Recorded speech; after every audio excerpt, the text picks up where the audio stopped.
Si tu t'aperçois que tu veux l'investir, cet argent, parce qu'en fait, tu n'en auras pas besoin dans 1 an ou 2, mais tu en auras besoin dans 10 ans, 15 ans, par exemple pour les études de tes enfants, à ce moment-là, il y a un concept que je voulais introduire, que je n'avais jamais introduit, qui est quand tu dois mettre beaucoup d'argent d'un coup, il y a ce qu'on appelle le portefeuille tout-terrain. Le portefeuille tout climat, tout temps.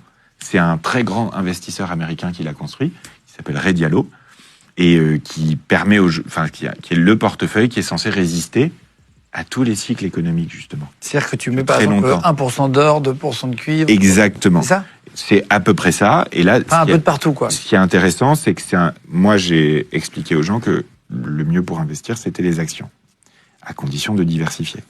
Pourquoi? Parce que ça marche. Okay. Et en l'occurrence, avant, c'était très difficile de diversifier. Aujourd'hui, c'est très facile parce qu'il existe des produits qu'on appelle les ETF, qui sont des manières d'acheter en une seule fois 1500 actions d'un coup. Donc, tu es tout de suite diversifié, c'est beaucoup moins risqué. Et comme le savoir investir est en train de se diffuser sur les réseaux sociaux, c'est quelque chose qui est de plus en plus connu. Oui.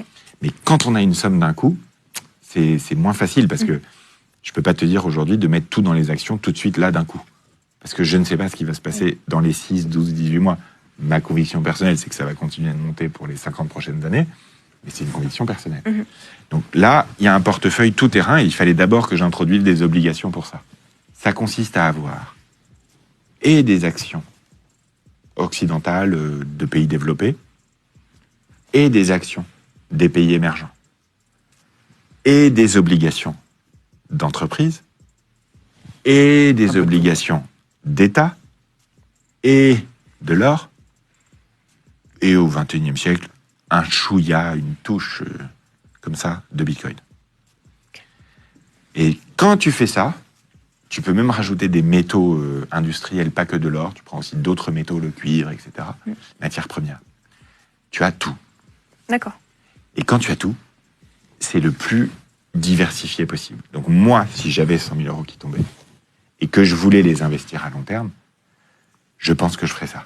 Ok. Long terme, c'est une fourchette. Ça commence à 10-15 ans. D'accord, ok. 12-13 ans. En dessous de 10 ans, c'est du moyen terme. D'accord. Voilà. Pour moi, en dessous de 2 ans, c'est du très court terme. Ok.